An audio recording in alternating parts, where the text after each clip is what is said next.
नमस्कार, awakening India में आपका स्वागत है। मैं हूं प्रवीण तिवारी। अवेकनिंग इंडिया में स्वामी विवेकानंद के विचार और ये विचार आज युवाओं तक कितने पहुंच रहे हैं पर यह खास पेशकश लगातार जारी है। देश के जाने माने लोग हमारे साथ जुड़ते हैं, जानी मानी शख्सियतें अपने विचार रखती हैं स्वामी विवेकानंद के बारे में। और अवेकनिंग इंडिया के लिए आज युवाओं को किस तरह से विवेकानंद को समझने की जरूरत है, इस पर ये शख्सियतें अपने विचार रखती हैं। देश के जाने माने अधिवक्ता विकास गुप्ता जी हमारे साथ जुड़ रहे हैं। विकास जी, आपका बहुत स्वागत है। वरिष्ठ पत्रकार रवीन शाह जी भी हमारे साथ बने हुए हैं। रवीन शाह जी, आपका भी बहुत स्वागत है। हमेशा की तरह स्वामी विवेकानंद के जीवन के कुछ अंश हम आपके सामने रखते हैं। ये वो अंश हैं जो ये बताते हैं कि स्वामी विवेकानंद का जीवन अगर देख लिया जाए, उनकी जीवन यात्रा को ही देख लिया जाए तो अपने आप समझ में आ जाएगा युवाओं को करना क्या चाहिए।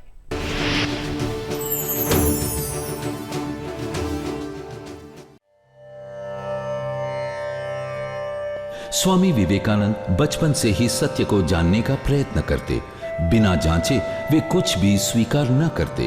वे स्वयं सदैव सत्यवादी रहे और सत्य की ही शिक्षा देते रहे। उन्होंने सीखा था कि जब तक हम अपनी मुश्किलों का सामना करने के लिए खड़े नहीं होते, तब तक हम उनसे बच नहीं सकते।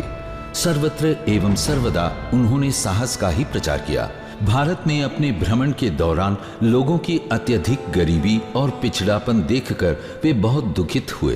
भारत के पतन का वास्तविक कारण जनता की अवहेलना था। ये समझने और डंके की चोट पर कहने वाले पहले धार्मिक नेता थे।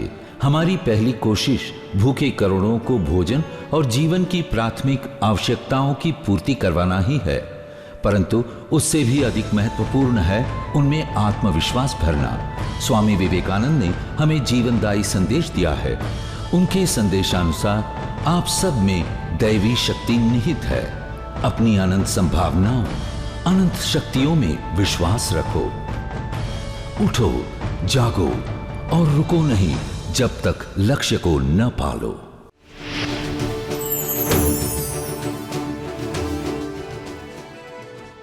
सुनी सुनाई बातों से डरो मत, आजमाओ और उसके बाद उस पर विश्वास करो। आजमाने का साहस कितने युवा कर पाते हैं, क्योंकि आज हम किसी भी फील्ड की बात करें, चाहे आपकी फील्ड हो, चाहे आपकी फील्ड हो या किसी अन्य फील्ड की अगर हम बात करें, युवा आजमाने के पहले हम एक तो जैसा आपने एजुकेशन के बारे में पहले भी बात कही है कि वो आजकल ये देखते हैं कि किस पर्टिकुलर फील्ड में उन्हें एजुकेशन हासिल करनी है और उसके बाद पूरी तरह से उसमें रम जाते हैं और उसके बाद की ज़िंदगी को देखना समझना वो पूरी तरह से छोड़ देते हैं।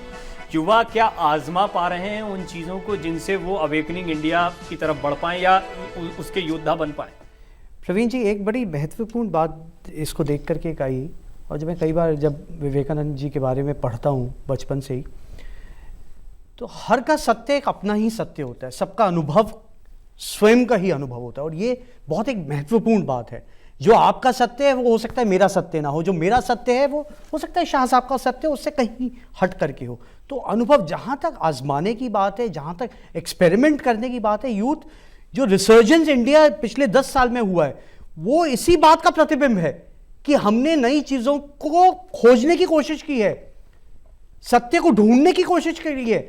शायद वो समाज में हो या शिक्षा के क्षेत्र में हो या साइंस या टेक्नोलॉजी। जैसे विवेकानंद जी के लिए कहा था कि वो ऐसे सूत्रधार बने जिन्होंने पूरब को पश्चिम से मिलाया, जिसने पास्ट को प्रेजेंट से मिलाया और जिसने साइंस को रिलीजन से मिलाया। तो उनमें एक ऐसी शक्ति थी जो सत्य की खोज करना चाहती थी। वही शक्ति आज युवा शक्ति उसी 125 साल पुराना जाकर के नवीन भारत की जो एक बुनियाद रखी गई है पिछले 10-15 साल में। समस्या कहाँ आ रही है कि बहुत कम युवा शक्ति आज भी जो और हलकों में जा रही है, राजनीति में नहीं जा रही। और राजनीति एक ऐसा माध्यम है जो देश में परिवर्तन लाने के लिए एक महत्वपूर्ण टूल है, एक इंपॉर्टेंट चीज़ है जिसको हम मना नहीं कर सकते कि हम अपने आप को बदलाव करें। राजनीति एक ऐसा टूल है जिससे बदलाव लोगों के जीवन में लाया जा सकता है। तो एक ये क्षेत्र मुझे लगता है कि जहाँ पे युवा शक्ति को आह्वान करने की आवश्यकता है, एक्सपेरिमेंट करने की और इस बात से करें तो आजमाने की जरूरत है। उसे बस सुनकर खारिज कर देना या देख कर, जैसा हम शाह साहब देखते हैं कि युवाओं के मन में अगर कोई सर्वे करवाया जाए या आप अपनी मैगजीन के लिए सर्वे करवाते हैं तो उसमें ये हम देखेंगे कि ज्यादातर युवा ये कहेंगे आई हेट पॉलिटिक्स। वो राजनीति से घृणा करते हैं? उसके दोनों तरीके, जैसे ये बता रहे थे कि उन्होंने अपने जो बातें की हैं उसमें राज्य की व्यवस्था और धर्म की व्यवस्था दोनों को अलग अलग रखा और दोनों को प्रतिपादित किया कि कैसे होना चाहिए। एक तो ये है। दूसरी बात ये है कि जब आप आजमाने की बात करते हैं, देखिए जब रामकृष्ण परमहंस से वो पहली बार मिले और उन्होंने उसका उल्लेख भी किया कि उन्हें लगा कि ये कोई क्या किस तरह के संत हैं, वो उनसे सवाल करते थे, वो बहुत सीधे सहज जवाब देते थे, तो उनको कई वर्षों तक वो आजमाते रहे, यानी उन पर भरोसा करने में, उन्हें अपना गुरु बनाने में उन्हें बहुत समय लगा। लेकिन समस्या वही है ना कि अगर उस समय में भी या आज के समय में भी, आज के समय के अगर हम मौजूदा संतों की बात करें, दरअसल एक और परेशानी है कि जब विवेकानंद हुए उसके बाद के बहुत सारे अरसे में आपके पास हर समय कोई एक ऐसा मार्गदर्शक, जीवित मार्गदर्शक होना चाहिए जिसको देख देख के उस समय की पीढ़ी आगे बढ़ सके। इसमें बहुत सारे गैप आ गए आज़ादी की लड़ाई और उसके बाद के समय में। या तो ऐसे हमें धर्म गुरु नहीं मिले, और मिले तो फिर उनके साथ कोई ना कोई विवाद शुरू हो गए। जैसे अगर आप विवेकानंद के साथ पैरेलल किसी को विश्व गुरु के तौर पर भारत की तरफ से देखना चाहें तो आज के समय में केवल ओशो, रजनीश का नाम उस तरह से आ सकता है। मेरा कहना है कि उस तरह की कोई लगातार बैक टू बैक, एक के बाद एक ऐसे धर्मगुरु, ऐसे मार्गदर्शकों का लगातार अभाव है, क्योंकि हर 12 साल में एक युग बदलता है। जब हम कहते हैं ना युग पुरुष, तो 12 साल में जब एक युग बदल जाता है तो हर युग का एक युग पुरुष हमारे पास कहाँ है अगर हम गिनने के लिए देखें।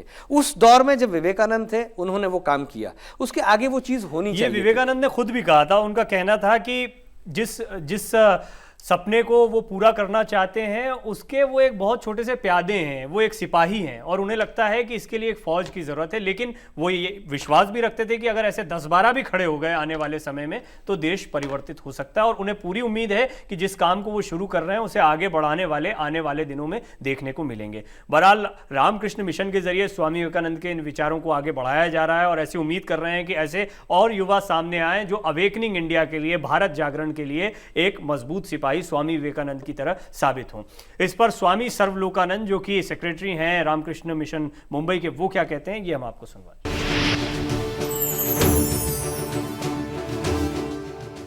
देखिए, स्वामी विवेकानंद जी की जो शक्ति थी वो शक्ति तो आध्यात्मिक शक्ति तो बहुत प्रकार के होती है, लेकिन आध्यात्मिक शक्ति सबसे बड़ी शक्ति है, और आध्यात्मिक शक्ति के बल पर ही उन्होंने सारा विश्व को कुछ दिया, और वो चाहते थे कि सारे आम जनता को आध्यात्मिक भाव से कैसे प्रभावित करे। खास करके पश्चिमी देशों में जो हम देखते हैं कि आध्यात्मिकता की बहुत कमी है, और उसको अगर आध्यात्मिकता के साथ जोड़ दें जो पश्चिमी सभ्यता है, संस्कृति है, तो फिर एक नया माहौल बन सकता है, नई संस्कृति बन सकती है, और आगे के लिए बहुत बेहतर हो सकता है।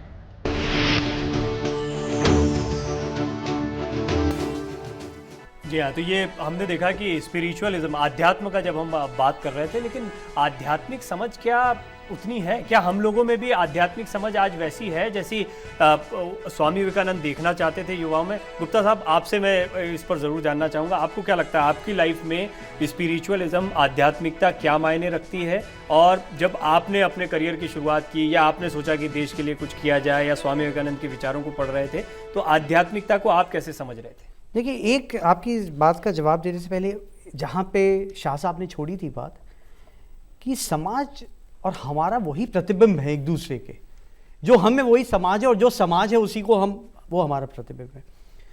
तो जब आज युवा पीढ़ी को आप प्रोत्साहित ही नहीं कर रहे कि गांधी बना जाए या नेहरू बना जाए या विवेकानंद बना जाए, कहा क्या जा रहा है? इंजीनियर बना जाए, डॉक्टर बना जाए, चार्टर्ड अकाउंटेंट बना जाए, लॉयर बना जाए, या सचिन तेंदुलकर बना जाए या शाहरुख खान बना जाए। तो कोई माँ बाप आज जब स्थिति में है ही नहीं अपने बच्चे का ना तो नाम विवेकानंद रखते और ना गांधी ना जवाहर रखते, तो जिस पीढ़ी से जो आपकी अपेक्षा होगी वो पीढ़ी वही बन करके आएगी। जैसे कहा कि हर युग 12 साल में युग बदल जाता है, और विवेकानंद और महात्मा गांधी या नेताजी कहाँ खो गए?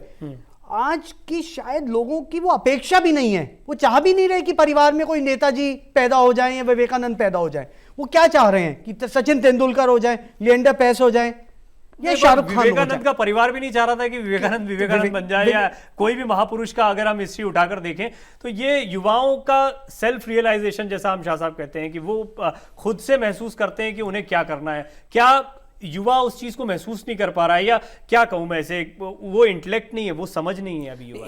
एक विद्रोह की जरूरत तो होती है। सबसे बड़ी चीज जो इसके अंदर, जो विवेकानंद ने भी किया या इस तरह के सारे लोगों ने किया, अलग अलग स्तरों पे अलग अलग विद्रोह युवा वर्ग में होते हैं। और विद्रोह एक ऐसा शब्द है जो किसी बुजुर्ग से या किसी बूढ़े व्यक्ति से आप उम्मीद नहीं कर सकते। वो तभी हो सकता है जब आप युवा हैं। तो विवेकानंद ने जो किया, हम जिस चीज़ की बात कर रहे हैं, जो विकास जी भी अभी कह रहे हैं, दरअसल एक रोल मॉडल। अब रोल मॉडल समय के साथ बदलते हैं।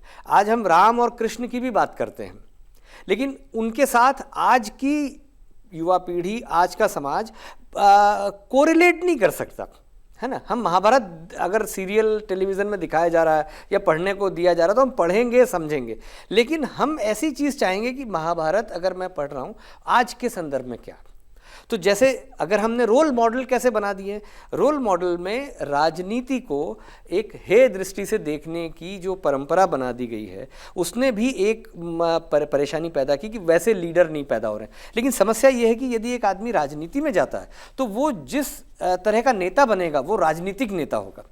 जब हम इस तरह की बात कर रहे हैं जिसमें हम अध्यात्म की बात कर रहे हैं या जीवन के समग्र पहलुओं की बात कर रहे हैं, सम्यक विचार की बात कर रहे हैं, जिसमें सभी चीज़ शामिल हों, यानी जब आप मानव जाति की बात करेंगे, मानव मात्र की बात करेंगे, तो आपके पास जो जितने भी विंग्स हैं, जितनी शाखाएं हैं, विभाग हैं, अंततः आपको जाना पड़ेगा फिलॉसफी की तरफ या धर्म की तरफ या अध्यात्म की तरफ।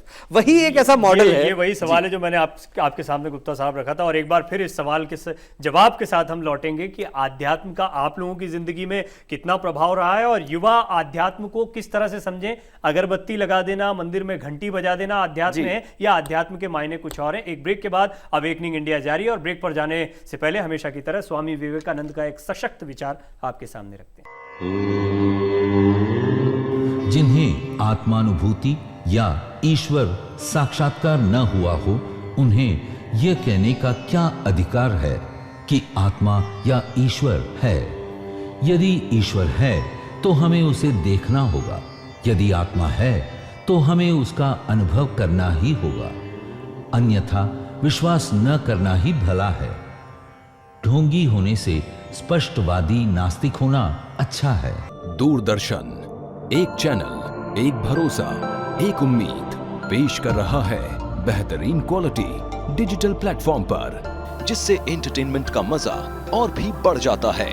जी हां, अब आप अपने मोबाइल, टैबलेट्स, कंप्यूटर, कार्स और टीवी सेट्स पर दूरदर्शन के चैनल्स का डिजिटल क्वालिटी में लुत्फ उठा सकते हैं। DVB T2 स्टैंडर्ड के माध्यम से डोंगल, टीवी ट्यूनर और राउटर ई-मार्केट पर कई प्लेटफॉर्म्स पर आसानी से उपलब्ध हैं। DVB T2 के जरिए इस समय दूरदर्शन के 5 चैनलों का प्रसारण किया जा रहा है, जिसमें DD national, DD news, DD Bharati, DD sports और DD किसान या क्षेत्रीय चैनल शामिल हैं। देश के 16 शहरों में ये सुविधा दर्शकों तक पहुंच रही है, जिसमें दिल्ली, लखनऊ, जालंधर, मुंबई, अहमदाबाद, भोपाल, रायपुर, इंदौर, औरंगाबाद, कोलकाता, पटना, रांची, गुवाहाटी, कटक, बेंगलुरु और चेन्नई शामिल हैं। अधिक जानकारी के लिए हमारी वेबसाइट पर लॉगिन करें www.ddindia.gov.in। सरकार की कोशिश, घर घर हो DD फ्री डिश। मनोरंजन की दुनिया में धमाल बिना किसी मासिक भुगतान के, बिल्कुल फ्री। फैमिली एंटरटेनमेंट का कंप्लीट पैकेज, जिसमें है 80 TV channels, news views, serials, music, films, sports के साथ साथ मौजूद हैं 40 radio channels. DD free dish, आपके सपनों का डिश।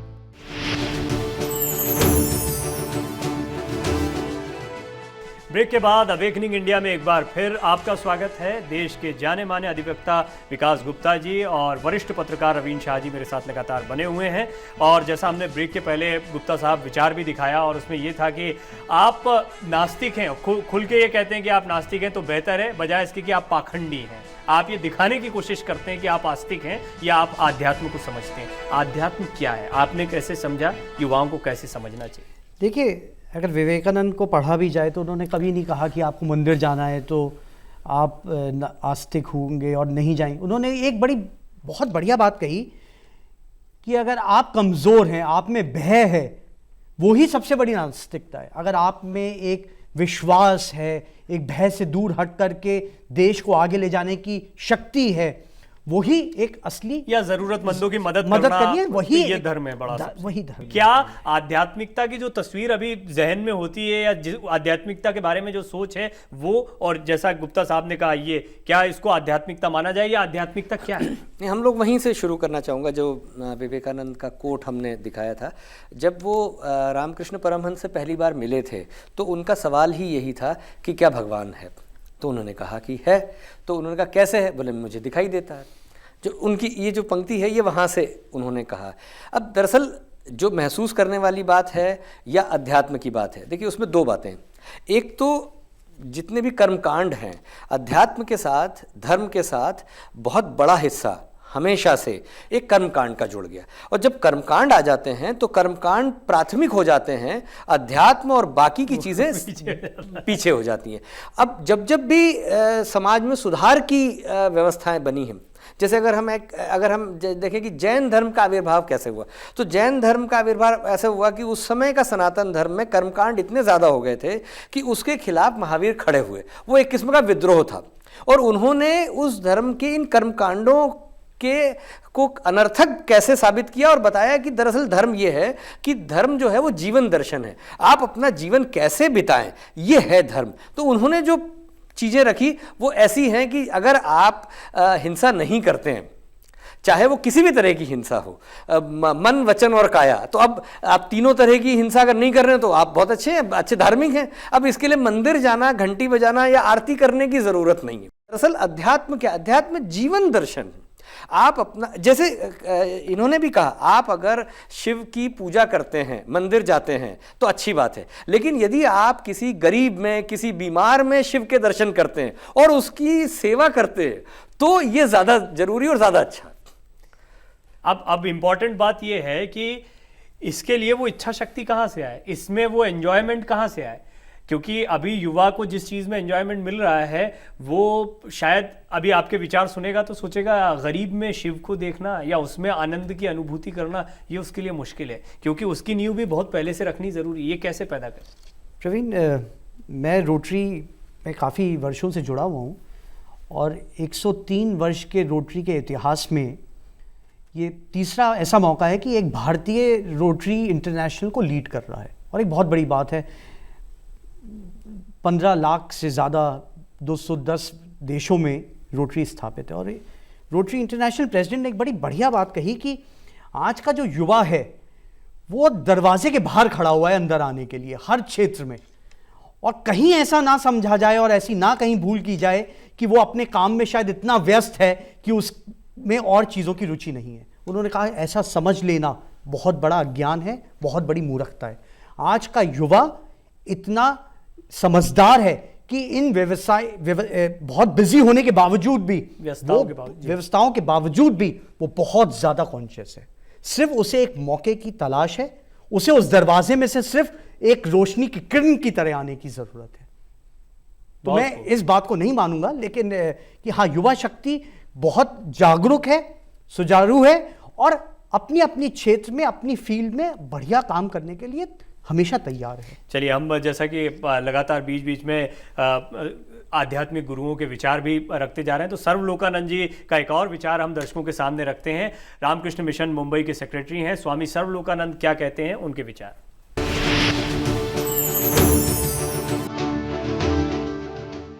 आप सभी जानते हैं कि भारतवर्ष ब्रिटिश शासन के अधीन था, तो उस समय भारतवर्ष के बारे में बहुत सारे अफवाहें लोग फैलाते थे, खास करके जो अंग्रेज लोग हैं फैलाते थे। वो जानते हैं कि जो भारतीय सनातन धर्म है वो तो बात की बात है। भारतीय सनातन धर्म में कोई सत्य नहीं है या सच्चाई नहीं है, और भारतवर्ष के लोग सब कुसंस्कार से ग्रस्त हैं, कुसंस्कार आच्छन्न हैं। तो इसलिए उन्होंने भारतवर्ष गया और जाके यही प्रमाणित किया कि हमारे भारतीय जो सनातन धर्म है वो तो सब धर्म का ही माता है। उन्होंने ये प्रमाणित किया। और जो भारतवर्ष की जो धर्म, हम सनातन धर्म, वो तो एक अनुभूति की चीज़ है। स्वामी विवेकानंद जी क्या चाहते थे कि स्वामी विवेकानंद जब अमेरिका गए, यूरोप गए और जाके ये देखा कि ये लोग भौतिक रूप से बहुत ही समृद्ध है, संपन्न है, तो इन लोगों को क्या हमें देना है? आध्यात्मिकता देना है। तो स्वामी यही चाहते थे, exchange of ideas. Swami ji चाहते थे कि भारतवर्ष में तो धर्म है, आध्यात्मिकता है, तो भारतवर्ष के लोग को आप क्या चाहिए? भारतवर्ष को यही चाहिए कि साइंस एंड टेक्नोलॉजी चाहिए, विज्ञान और तकनीकी चाहिए। और पाश्चात्य देश को क्या चाहिए? वेस्टर्न कंट्रीज़ को क्या चाहिए? वेस्टर्न कंट्रीज़ को चाहिए आध्यात्मिकता। उनके पास तो साइंस है, टेक्नोलॉजी है, भौतिक समृद्धि है, सब कुछ है। तो स्वामी जी ये चाहते थे वो दोनों को जोड़ने के लिए, एक आध्यात्मिकता के साथ विज्ञान को जोड़ना चाहते थे। आध्यात्मिक उन्नति भी चाहते थे और स्वामी जी भौतिक उन्नति भी चाहते थे। और भौतिक उन्नति और आध्यात्मिक उन्नति के मिलन से ही समाज आगे बढ़ सकता है, देश आगे बढ़ सकता है, ये स्वामी जी चाहते थे।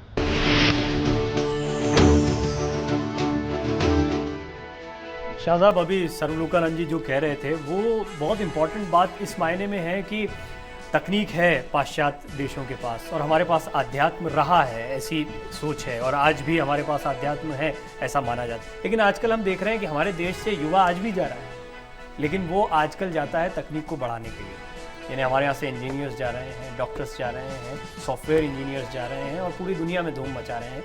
लेकिन इंटरनेशनल इमेज या फिर आध्यात्म को आगे बढ़ाने के लिए या भारत की इस इमेज को आगे बढ़ाना कितना इम्पोर्टेंट आप मानते हैं? देखिए, जो युवा शक्ति जा रही है उनका काम और उनका फोकस, ध्येय बिल्कुल अलग तरह का है। अगर वो टेक्नोलॉजी और जो भी काम कर रहे हैं वो उस दिशा में जा रहे हैं। एक आदमी सारे काम तो कर भी नहीं सकता। तो जहाँ तक इस बात का सवाल है कि हमारे पास उस तरह का अध्यात्म रहा है जो समग्र रूप से सारे लोगों को साथ में लेके चल सकता है, जिस खास बात पे उनका भी जोर है। जैसे वहाँ टेक्नोलॉजी है, साइंस है, तरक्की है, उसको हम अडॉप्ट कर रहे हैं। ये वो सारी चीज़ें हैं जो आदमी को कब महसूस होती है। जैसे खुद उन्होंने भी अभी कहा कि वहाँ पर समृद्धि थी, भौतिकवाद था, लेकिन भौतिकवाद और समृद्धि की एक सीमा होती है। एक सीमा के बाद आपको लगता है कि ये सब तो व्यर्थ है, अब इसके आगे मैं क्या करूं? तो जीवन क्या है? ये सवाल जब किसी भी आदमी के जीवन में, चाहे 35 वर्ष की उम्र में आए, चाहे 55 वर्ष की उम्र में आए, उसके बाद वो कहता है अब मैं खोज करता हूं अब क्या है, इसके आगे क्या है। तो इसको ठीक वैसे ही समझना चाहिए जैसे कि किसी व्यक्ति के पास यदि ज्ञान है तो वो ज्ञान बांटेगा, किसी व्यक्ति के पास पैसा है तो वो पैसा बांटेगा या नहीं बांटेगा। ये थोड़ा सा हमारे यहाँ के संस्कारों में अलग तरह की बात, इसमें सोचना पड़ता है क्योंकि इसमें लोग होते हैं। लेकिन जो लोग ऐसे हैं, आप देखिए, अगर आप बिल गेट्स फाउंडेशन देखें या इस तरह के कई बड़े बड़े लोग हैं जिन्होंने इतना अनाप शनाप पैसा कमाया और उसके बाद उन्होंने बड़े बड़े ट्रस्ट बनाए, उनसे जुड़े हुए लोग यहाँ गरीबों में पैसा बांटते हैं, अलग अलग मिशन या काम चलाते हैं और वो खुद आकर के उनके साथ रहते हैं, देखते हैं। तो आप सोचिए कि जिस जगह पर वो पहुँच चुके हैं वहाँ से वो इन जगहों पे आके क्या महसूस करते हैं। वो संतुष्टि का भाव, वो पूर्णता का भाव, जिसमें किसी तरह की आध्यात्मिक शिक्षा उन्हें नहीं दी गई है, लेकिन उन्हें ये लग रहा है कि जो पैसा उन्होंने इकट्ठा किया, ये पैसा तो ऐसा कैसा चला जाएगा। अगर ये उन लोगों तक पहुँचाया जाए तो दरअसल आध्यात्मिक मामले में भी समस्या ये हो रही कि वैसे लोगों की संख्या कम है जो उतना ज़्यादा उसे बांट सके, क्योंकि ज्ञान के साथ एक अच्छा फ़ायदा ये है कि आप जितना बांटेंगे उतना बढ़ेगा। पैसे के साथ समस्या ये है कि जितना बांटेंगे उतना कम होगा। तो इस खतरे के साथ यदि कुछ लोग ये काम कर रहे हैं, इसका मतलब है कि दुनिया ने उस तरह की तरक्की बहुत की है। ये एक बहुत सुंदर बात आपने कही विकास जी, फाइनल कमेंट आपका। क्या इसी को मैं मानूं आध्यात्मिकता और आध्यात्मिकता का असली स्वरूप जो आज के युग में या कलयुग में देखना चाहिए, यही असली आध्यात्मिकता है?